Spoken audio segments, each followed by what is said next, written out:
middle of a northern winter. He had just turned 9. His new home was in the depressed and depressing area of Chapeltown in Leeds, where the Yorkshire Ripper committed so many grisly murders in the mid to late 70s. Melanie describes her handsome father as a cool, charismatic dude. On a Christmas night out in Chapeltown, Martin, aged 19, met 17-year-old bubbly blonde Andrea Dixon. The attraction was mutual.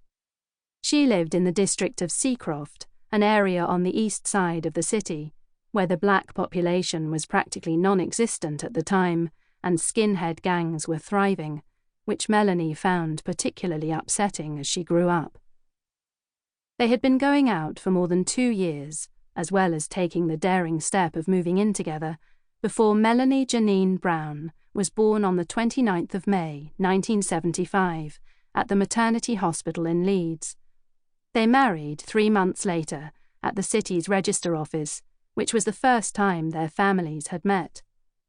Melanie still recalls being told of bus journeys when, as a baby, she would be handed to Martin to protect him, not her, as he was less likely to attract trouble when he was holding a tiny girl. Fortunately, in time, Martin and baby Melanie were properly accepted by Andrea's family, and she by his, although everyone understood the difficulties they would face. For much of her childhood, Melanie shared a room with her sister Danielle, who was 5 years younger. They got on about as well as sisters normally do. Melanie would be mean to her sibling, who would run off and tell Dad.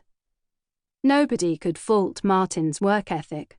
For most of his adult life, he worked as a welder at the Yorkshire Imperial Metals factory in Sturton, a 5-mile ride on his bicycle.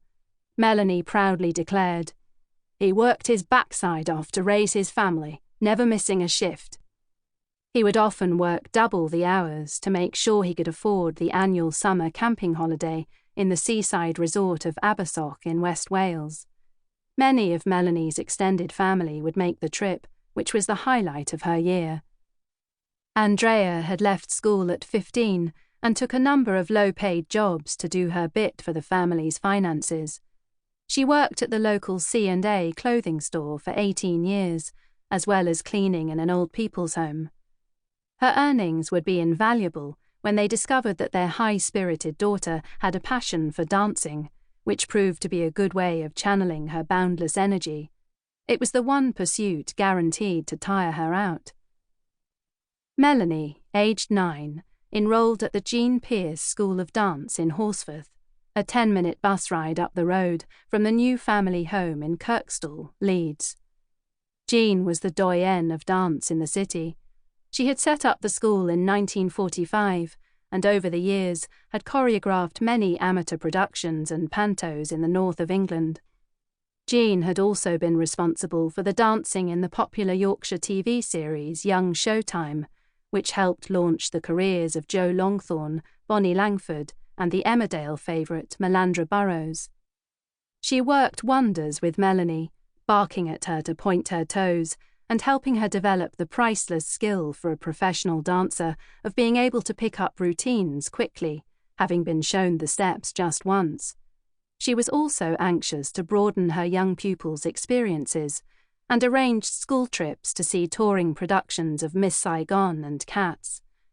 Another valuable contribution Jean made to Melanie's future was in teaching her to do her best at auditions.